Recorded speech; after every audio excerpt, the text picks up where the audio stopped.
The next talk is actually our first French talk of the day. It will actually be in French, so if that's not something you understand, you are totally welcome to sit there and watch the slides. If it's something that you would like to go find another talk, feel free, but this should be interesting for me. And we will be, understand it, having a bit of a deep dive on the SDL today. So, all right, please give it a warm hand for Stan.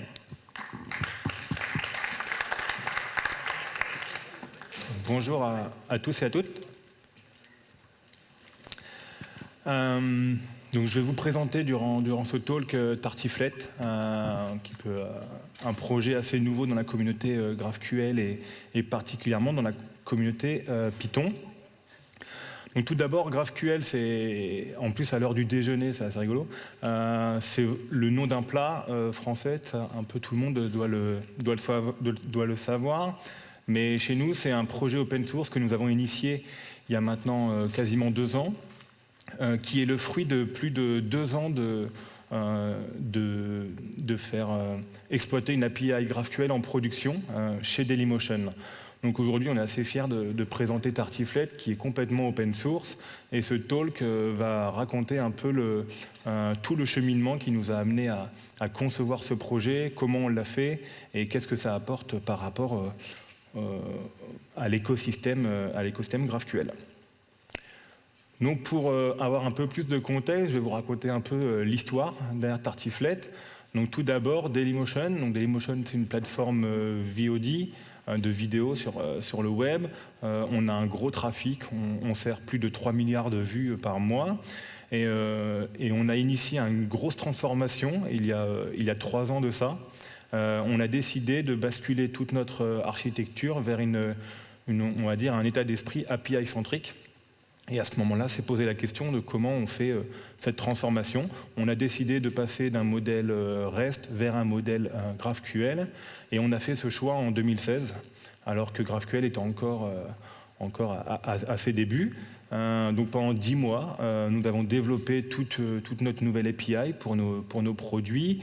Les développements ont duré 10 mois et en juin 2017, on a sorti notre première API GraphQL en production avec tout le trafic de Dailymotion et la complexité qui s'ensuit.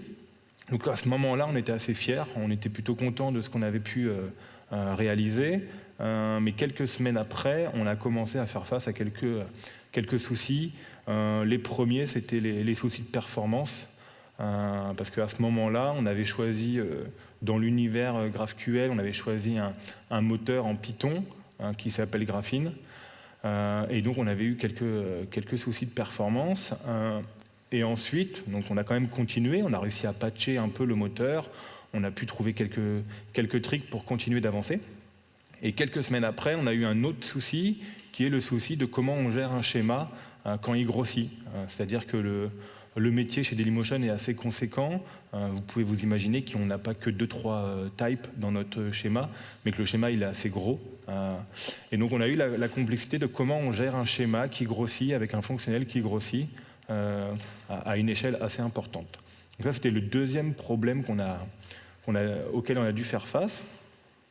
Et là, l'idée a commencé à germer un peu dans nos équipes. On s'est dit, qu'est-ce qu'on fait? Est-ce qu'on développe quelque chose? On switch de technologie? Comment on fait pour adresser ces soucis? Et l'idée a germé et on s'est dit, et si on faisait notre propre moteur open source? Donc on a acté ce choix en janvier 2018. Et pendant 1 an, nos équipes ont travaillé plus ou moins à temps plein sur ce nouveau moteur. Et après 1 an de travail, on a été assez fiers de sortir une version bêta fin d'année dernière en interne chez Dailymotion. Donc après 1 an de travail, et on a sorti cette version et aujourd'hui on est totalement en production.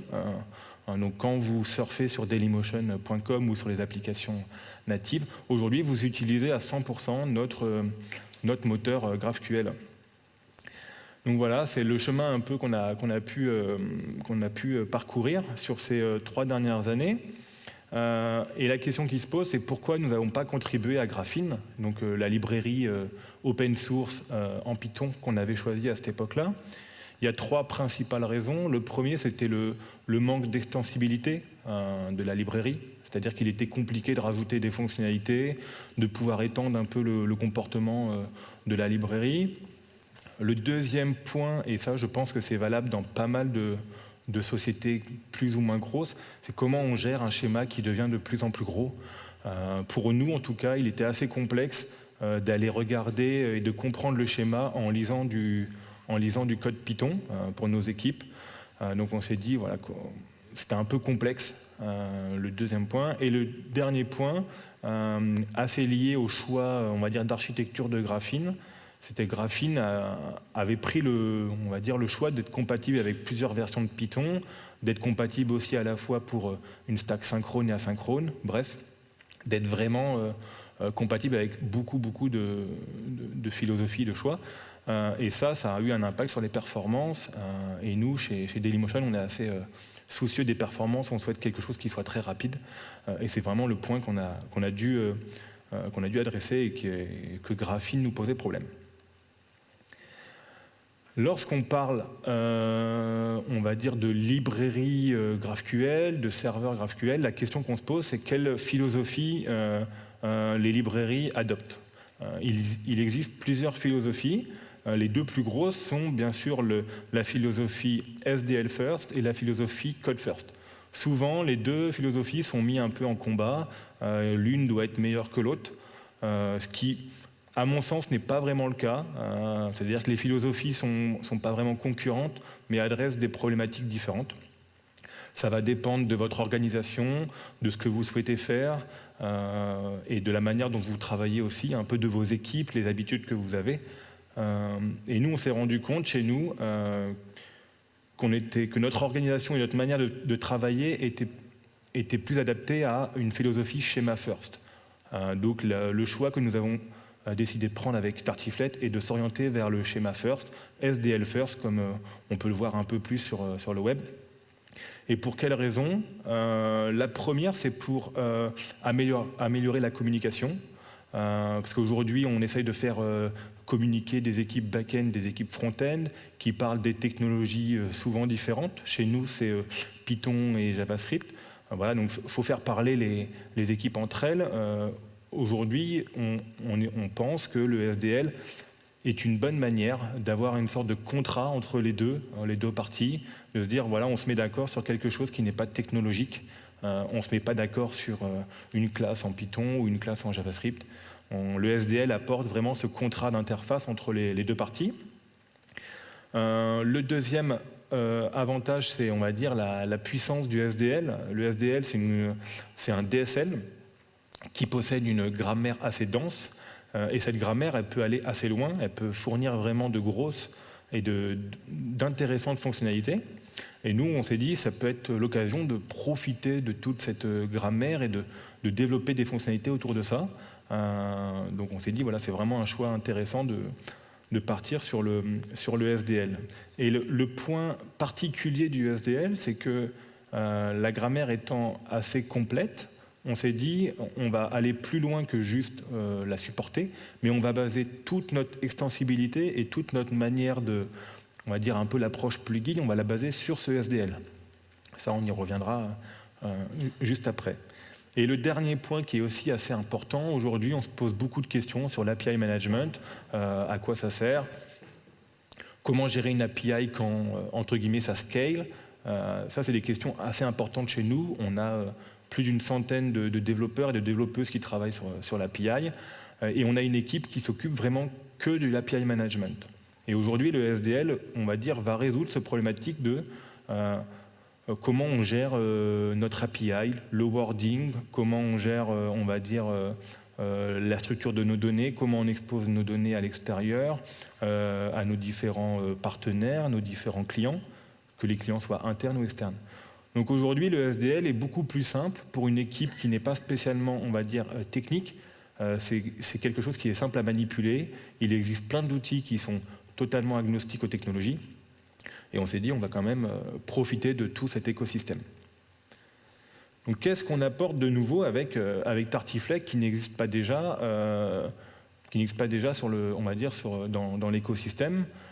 nous, le choix, tous ces partis pris qu'on a décidé on va dire de prendre, c'est assez lié à l'écosystème Python, puisque Tartiflette a été développé par et pour le Python.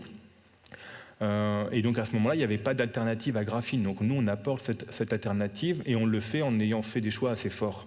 Le premier, c'était de vraiment se focaliser sur l'expérience développeur, faire quelque chose qui soit le plus simple d'accès, c'est-à-dire que le temps de développement pour arriver à un Hello World soit vraiment très court et que les gens puissent vraiment se focaliser sur ce qui compte, sur leur métier et pas sur la tuyauterie, entre guillemets.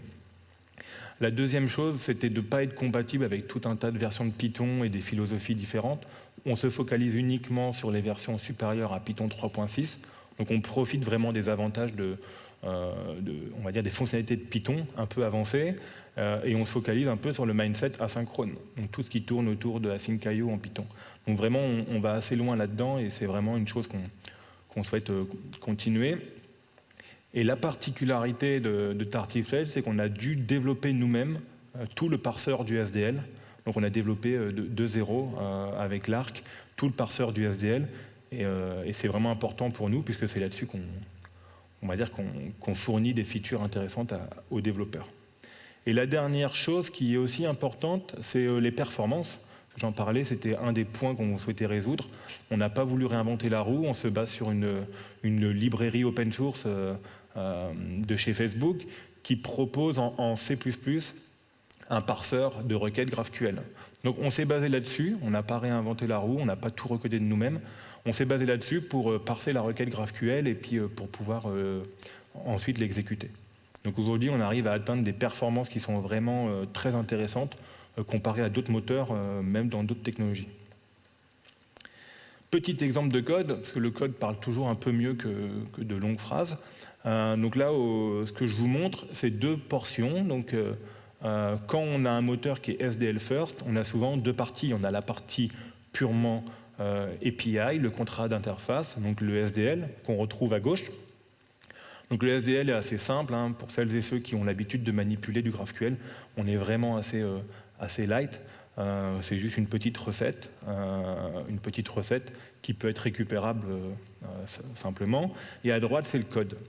Donc, la particularité de Tartiflette, c'est que le lien entre votre SDL et votre code, on a souhaité qu'il soit le plus simple possible et le plus light possible. Donc aujourd'hui, vous pouvez développer votre code Python et la manière de relier votre schéma à votre code, c'est d'apposer un décorateur sur votre fonction Python en respectant une certaine interface et on va dire globalement le lien entre les deux s'arrête là. Il n'y a pas plus de code à faire pour vraiment relier les deux et c'est ce qu'on souhaitait vraiment faire, améliorer vraiment une expérience développeur. Si on est un peu plus réaliste et un peu plus on va dire concret dans ce qu'il faut vraiment faire comme code Python, là j'ai pu mettre l'équivalent d'un Hello World qui est en trois parties. La première partie, c'est le schéma. Donc le schéma, on va le déclarer et on va le passer, on va dire, au moteur, à l'engine, qui va lui faire toute sa petite entre guillemets magie pour que ça fonctionne. Là, en l'occurrence, c'est une string, mais on peut très bien mettre on va dire un dossier de fichiers SDL ou un fichier, etc. Ça va aller le résoudre automatiquement. La deuxième partie, c'est donc ce que je montrais au préalable, hein, c'est les résolveurs. Donc on va faire un petit métier, on va dire qu'est-ce qui se passe quand je fais mon petit Hello World. Et la dernière partie, bien sûr, c'est l'exécution.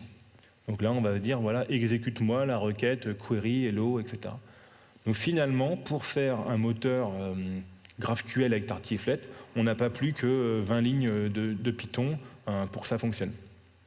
Donc la promesse, elle est là, c'est qu'on veut vraiment que ça soit simple, facile d'accès, peu importe votre niveau d'expertise en Python. C'est vraiment que ça soit vraiment assez light.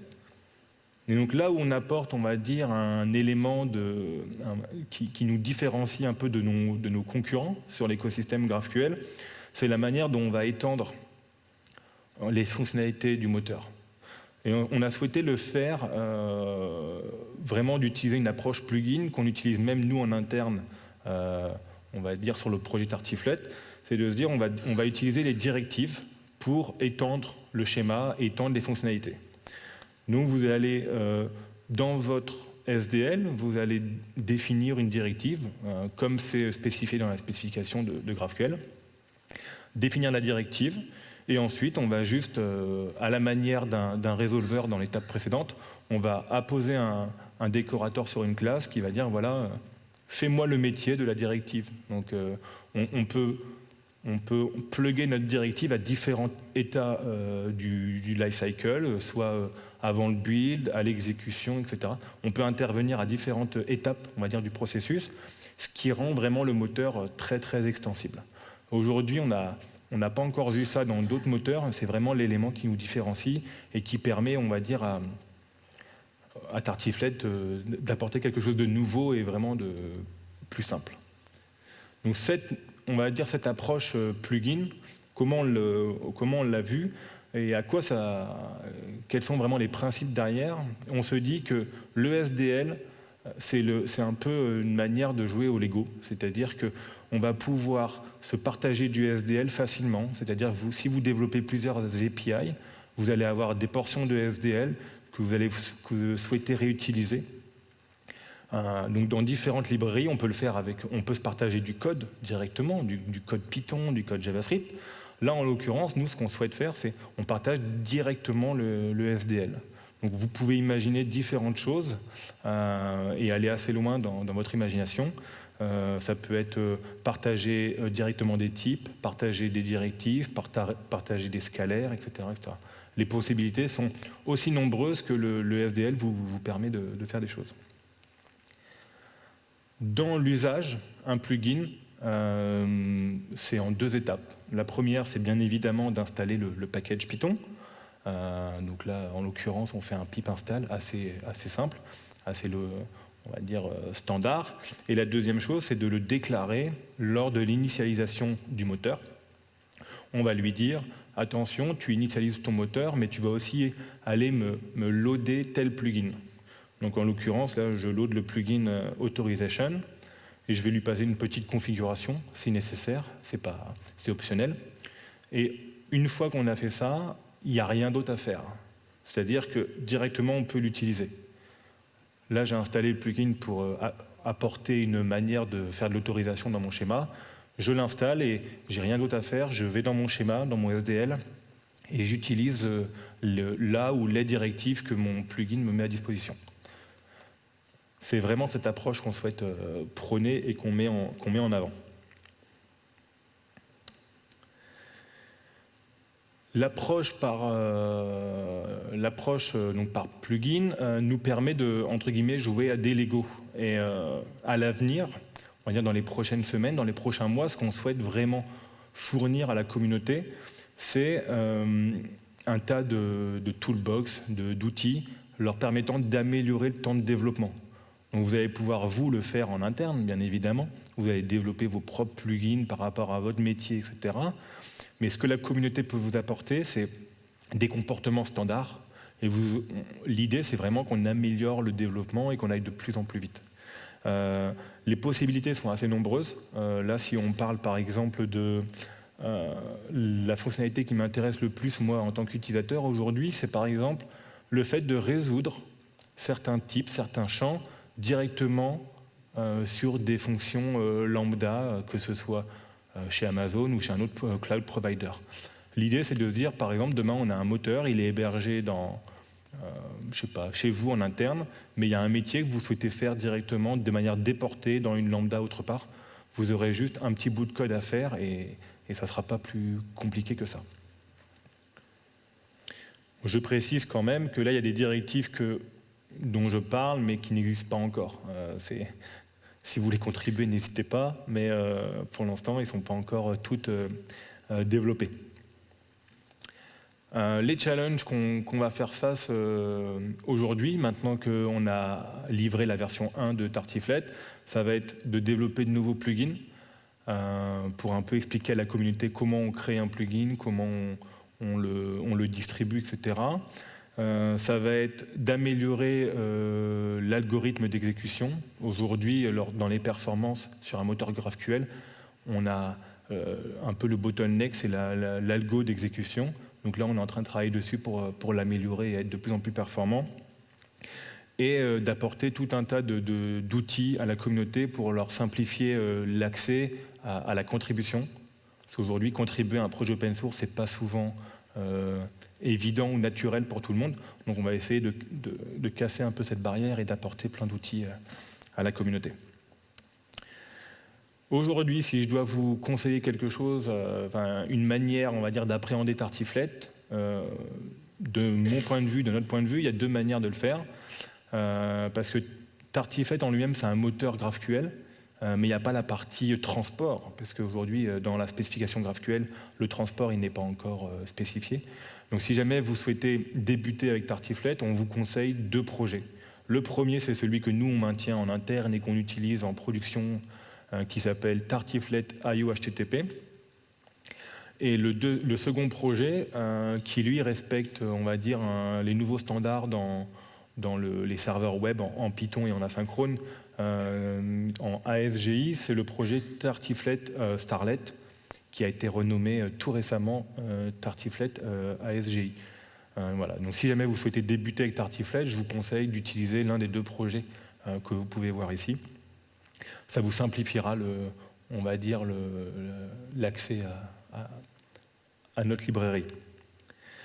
Un petit point particulier sur l'équipe, parce que là aujourd'hui je suis tout seul à vous présenter le projet, à vous le vendre et à tenter de vous convaincre de l'utiliser.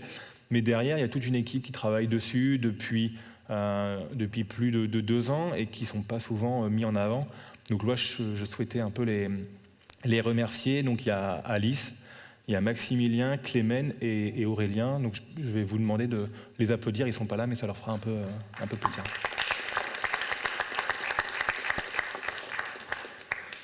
Donc voilà, si vous souhaitez en savoir plus sur Tartiflette, n'hésitez pas à venir m'en parler juste après. Pourquoi pas aller lire un peu l'article qu'on a publié et qui explique un peu le pourquoi du comment, ou nous suivre sur GitHub, Twitter, etc. Voilà, je vous remercie. Merci beaucoup. Est-ce que quelqu'un a des questions? Pas de questions. Tout le monde a faim en fait. Ok. Bon, je parle de Tartiflette depuis tout à l'heure. Ouais, ça donne faim, le fromage et tout. Ok, eh ben, on se revoit à 14h alors. Merci beaucoup.